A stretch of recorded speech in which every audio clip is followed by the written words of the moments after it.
Mesdames et messieurs, bonjour, merci de nous rejoindre. Voici les principaux titres développés dans votre édition du 3 avril. Le Conseil constitutionnel s'est réuni ce matin sous la présidence de Tayyip El-Aïz et de tous ses membres pour constater la vacance du poste du président de la République.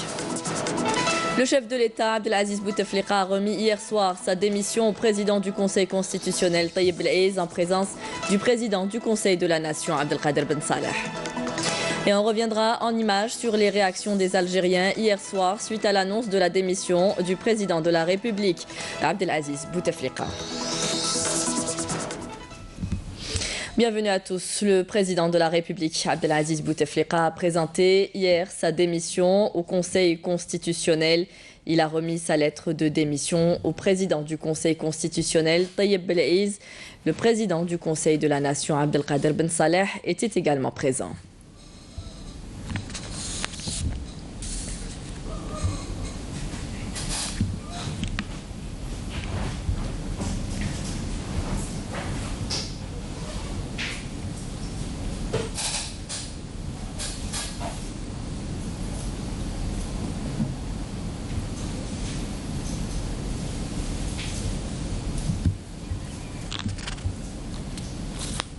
Et voici le texte de la lettre que le président de la République a adressée au Conseil constitutionnel.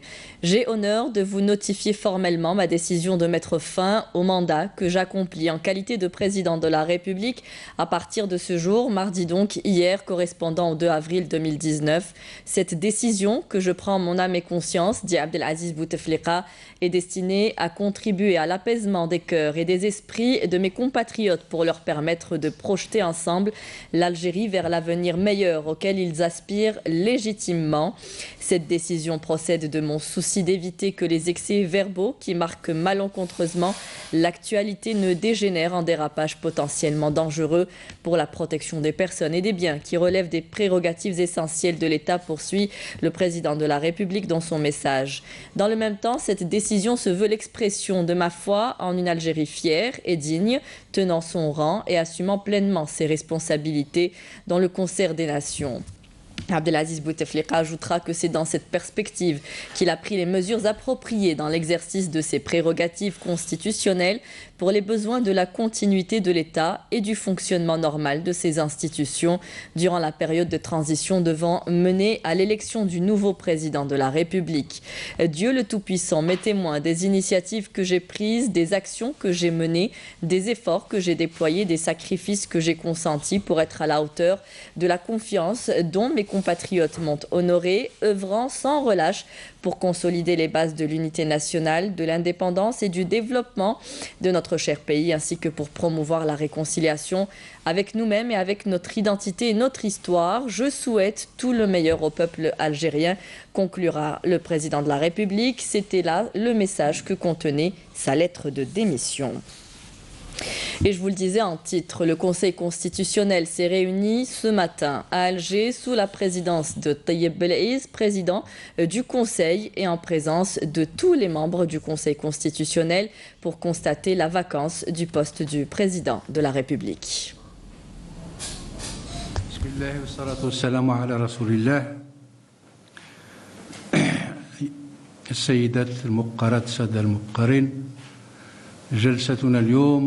تتعلق بإثبات أو ثبوت الشغور النهائي لرئاسة الجمهورية بناء أو عملا باستقالة فخامة رئيس الجمهورية سيد عبد العزيز بوتفليقة المؤرخة بيوم البارحة، وسنشرع في عملنا بإذن الله.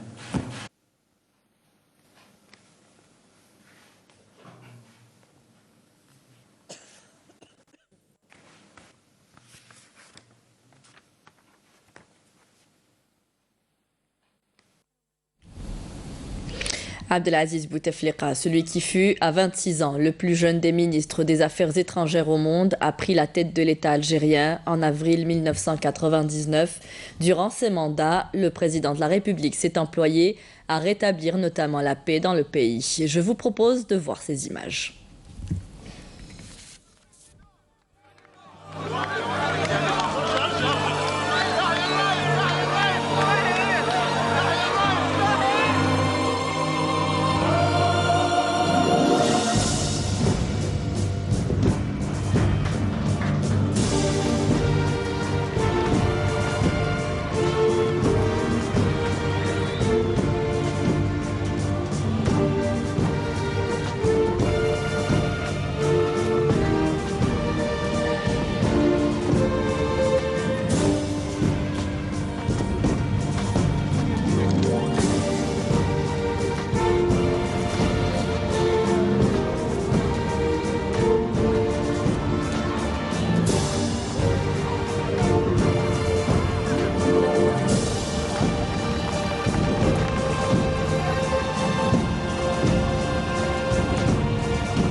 أن تكون متألما فأمرك إلى الله، أن تكون مسؤولا على قوم فإلهامك من الله، وألمك صدقة لهذا الشعب ولهذا القوم الذين أعطوك ثقتهم وما أثقلها يا رب.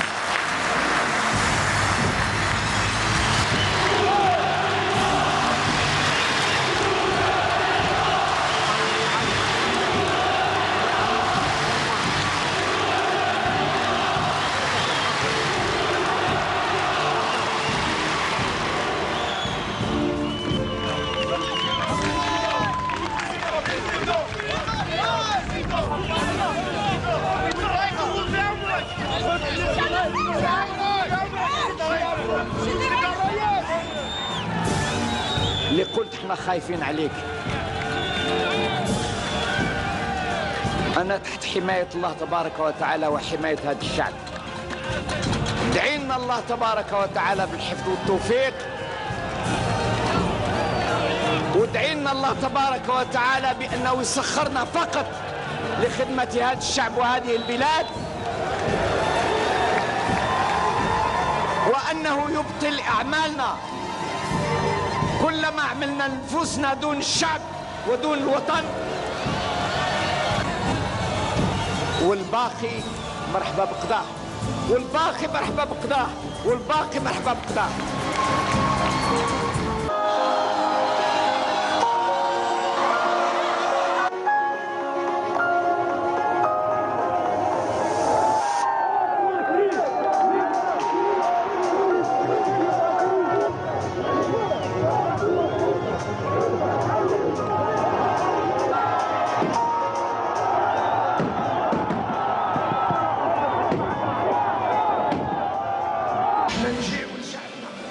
نجيو لشعبنا بصدر ريال، نجيو لشعبنا بصدر ريال.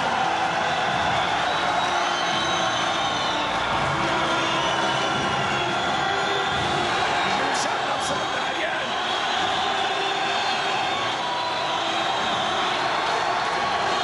ما نخشاش شعبنا، ما نخشاش شعبنا، نؤمن به، نحبه، نحبه حب الجمل،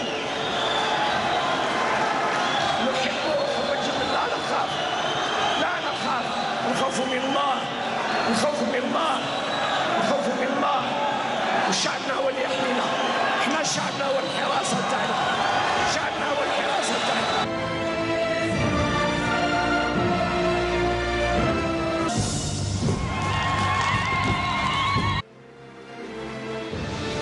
انت محروقة من دون ما تعرفي، لكن أنا محروق لأنني نعرف وكل يوم نزيد نتعلم ونعرف.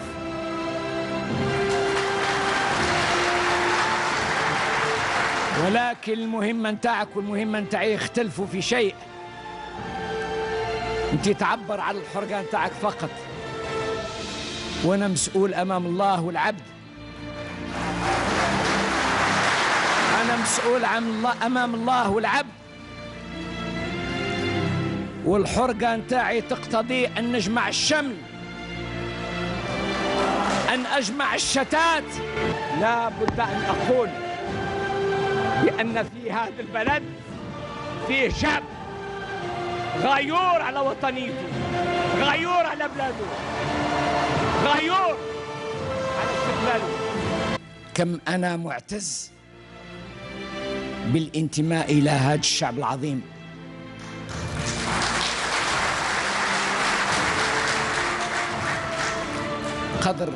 بقدر ما يغضب، بقدر ما قلبه واسع، سعة الأرض الجزائرية،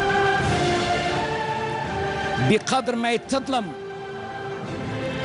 بقدر ما ربي يعطيه صبر أيوب.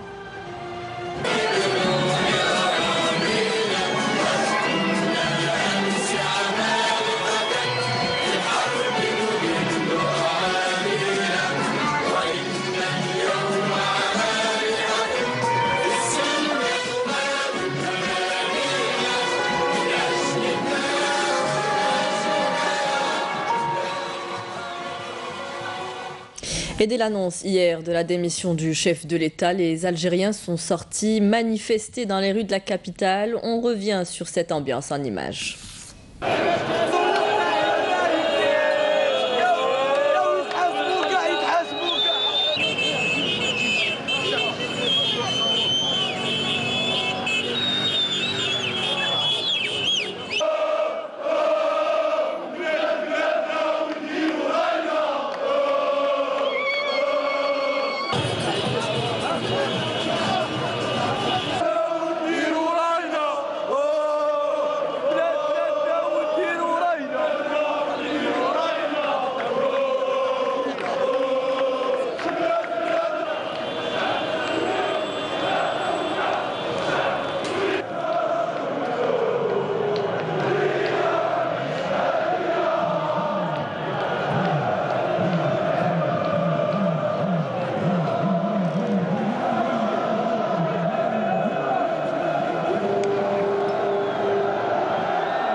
Et je vous propose d'écouter à présent les réactions de quelques Algériens sortis manifester dans les rues suite à l'annonce de la démission de Abdelaziz Bouteflika.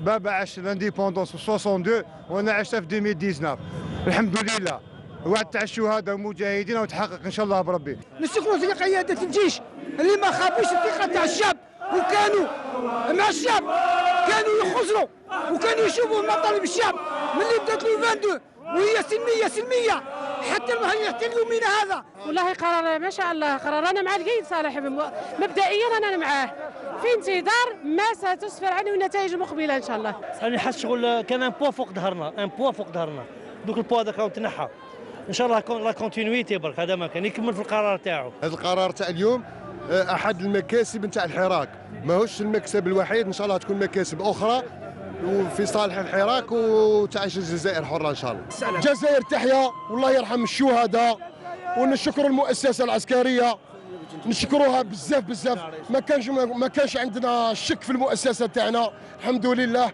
ونشكر الشعب هذا اللي كما يقولوا جماعات حراك سلمي ونشكر الجيش ونشكر هذا كما يقولوا هذا القرار تاع الفريق القائد صالح والمؤسسه العسكريه قرار مشرف للجيش والحمد لله اليوم عطانا الاستقلال. انا مع الجيش الشعب خوا هذه تاعنا. اللهم ادم الجزائر شامخه مزدهره وخاصة للشباب المقبل هذا اللي راه جاي. Dans le reste de l'actualité nationale, direction Tiaret ce matin, une expérience réussie d'une unité spécialisée dans le tréfilage d'acier. Avec une production dépassant les 150 quintaux d'acier par jour, les employés sont majoritairement des jeunes, dans qui l'unité investit dans le but de développer leurs compétences. Neila Hlifa Hassiba Abdallah. L'unité de tréfilage d'acier est l'un des investissements industriels prometteurs à Tiaret. L'unité produit plus de 156 quintaux d'acier par jour. Et pour améliorer sa performance, elle a choisi d'investir dans la formation de ses employés. Nous approvisionnons le marché local ici à Tiaret. Nous avons aussi des commandes de la wilaya de Saïda, mais aussi de Mestраnem et même d'Alger. Ça marche bien pour nous en ce moment. Nous assurons la formation de nos jeunes employés pour bien maîtriser les machines et avoir un meilleur rendement.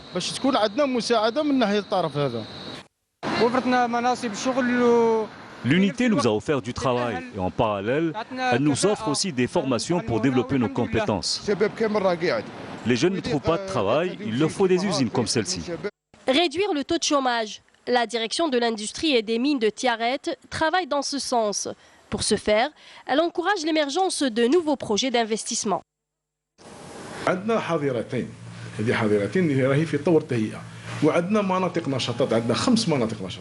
Nous avons 2 parcs qui sont en cours d'aménagement. Nous avons également 5 zones industrielles qui contribuent à la résorption du chômage. Et puis nous avons aussi des micro-zones d'activité.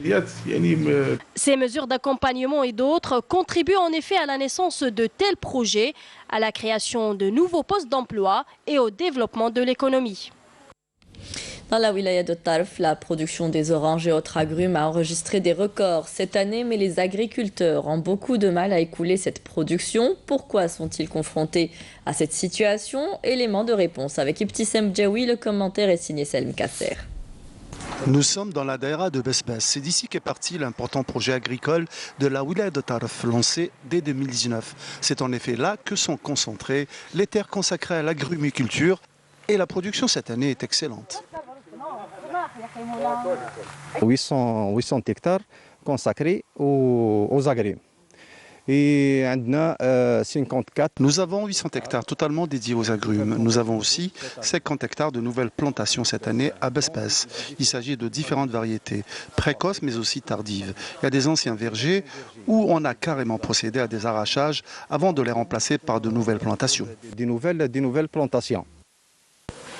La superficie totale consacrée à l'agrumiculture est aujourd'hui de 2300 hectares pour une production qui a dépassé les 400 000 quintaux dans cette wilaya frontalière.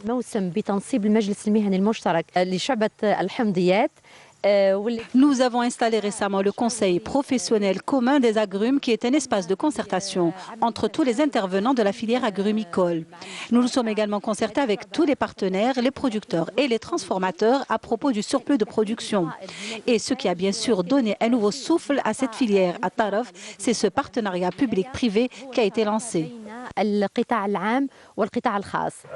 La production des oranges et autres agrumes ne cesse d'augmenter à Tarf. Des records ont été enregistrés cette année, d'où la chute des prix constatée sur le marché. Il faut aller vers les nouvelles techniques. Il y a la ferti-irrigation et les cultures en intensif. Nous avons un rendement identique aux Européens. La tonne à 50 dinars, nous avons facilement. Il y a un producteur d'agrumes. Il arrive après 6-7 ans, il dit 100 kilos par arbre.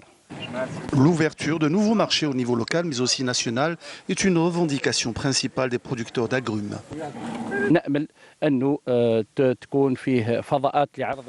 Nous espérons avoir de nouveaux espaces pour écouler nos produits. Certains agriculteurs ont beaucoup perdu. Les oranges deuxième choix ont été carrément jetées par certains.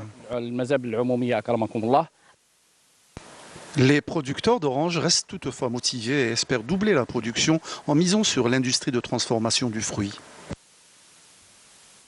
À Tindouf, de nombreux habitants attendent en vain leur logement. Certains patientent depuis une dizaine d'années. Le manque de main-d'œuvre serait à l'origine du retard enregistré dans la livraison des chantiers. Céline Ben Saidi. Les nombreux programmes de logement enregistrés dans la wilaya de Tindouf. Plusieurs souscripteurs attendent toujours et espèrent obtenir un logement. Certains d'entre eux attendent depuis 9 ans que leur dossier soit accepté. J'ai déposé mon dossier en 2011 et depuis j'attends toujours. J'ai été au niveau de la direction de l'habitat qui m'ont demandé de patienter. Là, je suis toujours en location et à chaque fois que je me présente au niveau de la direction de l'habitat, ils me demandent d'attendre. J'ai constitué mon dossier en 2013 et j'attends toujours depuis cette date-là. Le manque important de main-d'œuvre reste la principale cause du retard de livraison des chantiers en cours de réalisation. Ce pôle urbain au chef-lieu de la wilaya, d'une capacité de 3000 logements, est toujours en construction et ce depuis 2013. Concernant la main-d'œuvre, on trouve des difficultés, surtout durant les mois d'été, voire à partir du mois de mai, à recruter de la main-d'œuvre locale. Actuellement, nous disposons de 3400 logements répartis entre le chef-lieu de wilaya et la commune d'Oum Lassel. Ils seront distribués à leurs bénéficiaires prochainement.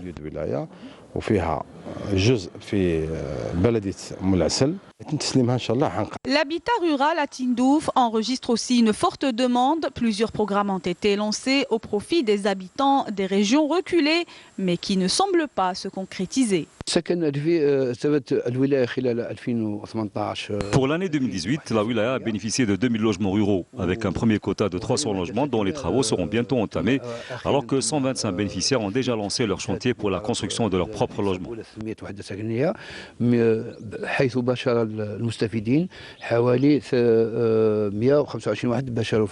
Afin de répondre aux besoins des habitants de la région en matière de logement, un programme supplémentaire pour l'année 2019 a été lancé.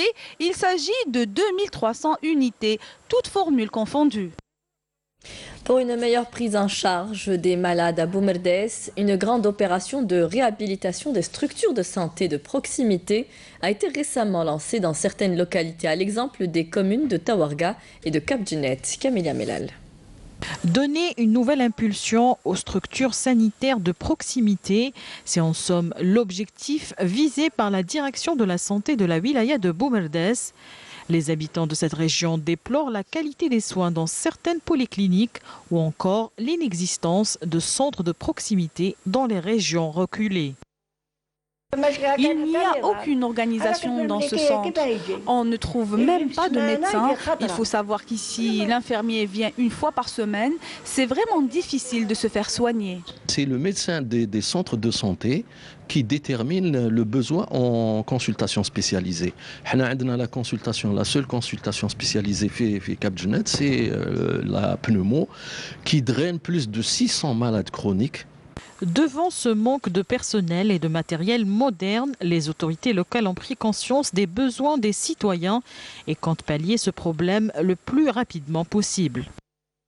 تجيك une femme à évacuer عجمي تجيك un AVC à évacuer كيفاش يديها على بالك شوف السنترال داخل كليماتيزور ما فيهش الداخل لتحت كنا ماترنيتي شويه صغيره دونك ديك بارابور كما كانت عاودوا لي طرافو بارتو ميم ليطاج هذا زادوا لنا بليزيور بيرو فيه دونك نقدروا نجيبوا ميم كونسلطاسيون سبيسياليزي بعد الطلب تاعنا Le Wali a alloué une importante enveloppe financière afin de réhabiliter plus de 115 salles de soins.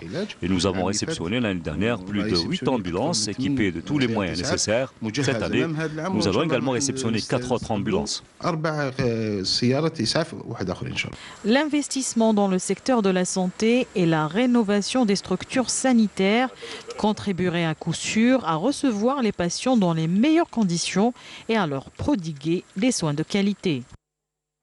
On reste dans le domaine de la santé. La wilaya de Tlemcen vient de réceptionner plusieurs infrastructures sanitaires et en recevra d'autres incessamment au niveau de plusieurs régions, des établissements de proximité notamment pour ceux qui habitent dans des zones éloignées. L'objectif étant de réduire la pression sur les hôpitaux de la ville et assurer une bonne prise en charge aux malades. ML Selidir. Un nouveau service d'urgence médicale doté d'équipements de pointe vient renforcer l'ensemble des services de l'hôpital de Sebdo, ce qui permettra d'assurer une meilleure prise en charge des malades venant du sud de Tlemcen. Ce nouveau service est vraiment un plus pour l'hôpital, surtout qu'il est doté d'un nouveau matériel. L'hôpital est flambant neuf, on est bien pris en charge. Ce nouveau service va renforcer les activités médicales et paramédicales de l'hôpital. Il va également permettre de réduire la pression sur les hôpitaux de la ville de Tlemcen. Il faut savoir que la plupart des citoyens du sud de Tlemcen viennent se soigner dans cet hôpital. Par ailleurs, le centre régional anti-cancer de Tlemcen, l'un des plus grands hôpitaux en Algérie, connaît l'ouverture de plusieurs spécialités médicales et la réception des matériels de dernière génération.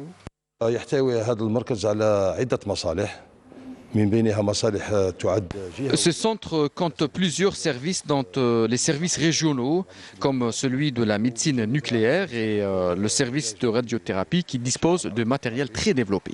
Jusqu'à présent, nous avons fait 10 interventions de moelle osseuse au niveau de notre hôpital. D'importantes infrastructures sanitaires ont été récemment ouvertes à Tlemcen, dans l'attente de réceptionner encore d'autres projets dans d'autres régions, ce qui permettra de réduire la pression et de bien prendre en charge les malades. Dans le cadre de la lutte antiterroriste, un détachement de l'ANP a détruit hier à Indefla et à Médéa 6 bombes de confection artisanale, tandis que d'autres détachements ont arrêté en coordination avec les services de la Sûreté nationale 4 éléments de soutien au groupe terroriste à Oran, Mostaganem et Tébessa, selon un communiqué du ministère de la Défense nationale. Dans le cadre de la lutte contre la contrebande et la criminalité organisée, des détachements de l'ANP ont intercepté à Janet, Borjvaji Mukhtar et Ngzem 16 orpailleurs notamment, alors qu'un autre détachement a appréhendé à Béchar un narcotrafiquant en possession de 4 kg de kif traité.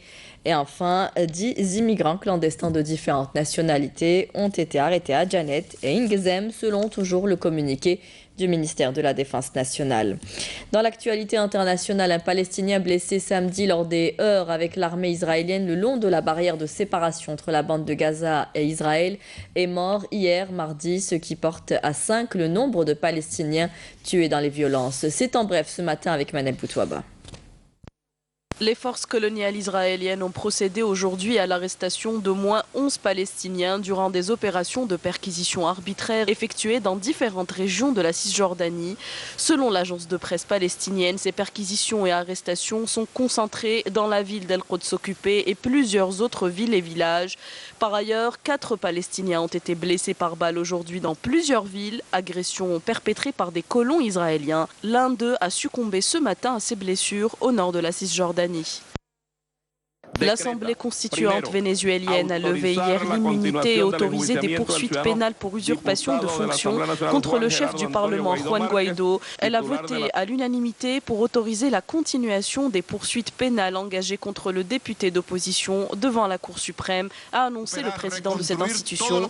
Le 29 janvier dernier, la Cour suprême avait ouvert une enquête contre Guaidó sous l'accusation d'avoir usurpé les fonctions du président Maduro, qu'il avait à son tour accusé d'avoir planifié une attaque contre lui. La Cour suprême vénézuélienne avait demandé lundi à l'Assemblée constituante de lever l'immunité parlementaire du chef de file de l'opposition, Juan Guaidó, reconnu comme président par intérim par une 50aine de pays. La première ministre britannique Theresa May a annoncé hier soir son intention de réclamer aux dirigeants européens un nouveau report du Brexit, se tournant également vers le leader de l'opposition Jeremy Corbyn pour tenter de sortir de l'impasse.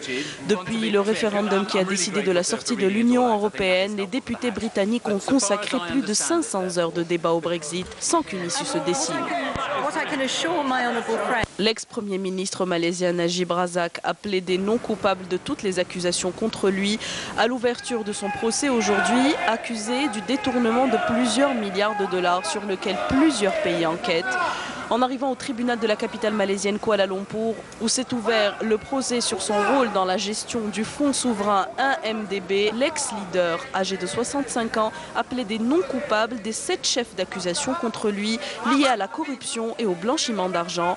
Ce procès devrait être le premier d'une longue série de procédures judiciaires alors que la justice enquête sur le pillage du fonds souverain malaisien dans plusieurs autres pays, aux États-Unis, en Suisse et en France.